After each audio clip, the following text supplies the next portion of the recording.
एक वंशीपुर राज्य में लखन नाम का राजा राज करता है। राजा बहुत ही ईमानदार और दयालु रहता था। राजा अपने महल में बैठा था और राजा अपने चेहरे पर चिंता की भाव से सोच रहा था।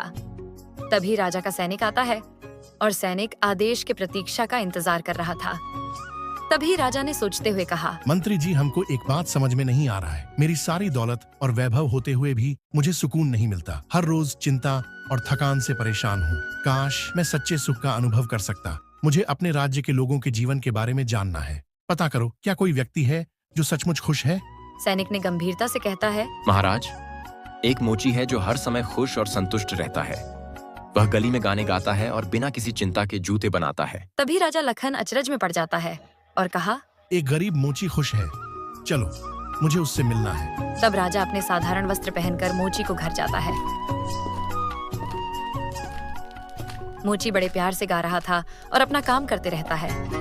तभी राजा ने कहा, ओ भाई मोची, तुम हमेशा इतने खुश कैसे रहते हो? तुम्हारे पास दौलत नहीं है, फिर भी तुम संतुष्ट हो? मोची ने सोचते हुए कहा, महाराज, मैं तो एक साधारण इंसान हूँ। मेरे पास कमाने के लिए 2 हाथ हैं और खाने के लिए थोड़ी सी रोटी। मुझे और क्या चाहिए? मोची की बात सुनकर राजा के दिल में सुकून आता है और खुशहाली से प्रभावित होता है। मोची, कल तुम मेरे दरबार में आना, मैं तुम्हें कुछ इनाम दूंगा। अगले दिन मोची राजा के दरबार में जाता है।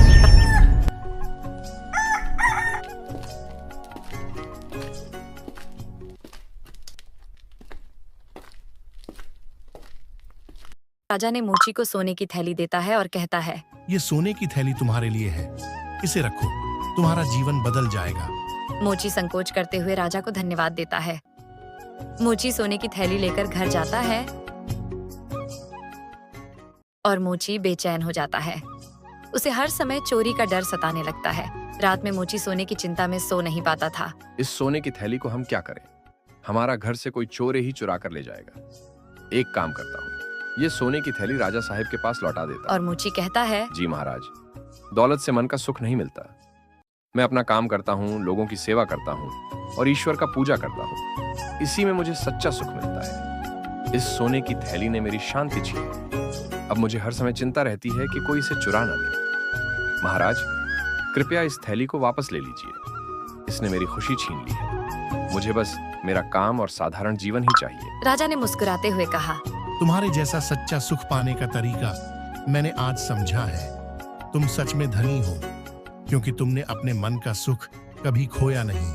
और राजा को सारी बात समझ में आ जाता है कि मन का शांति और सुख कैसे मिलता है।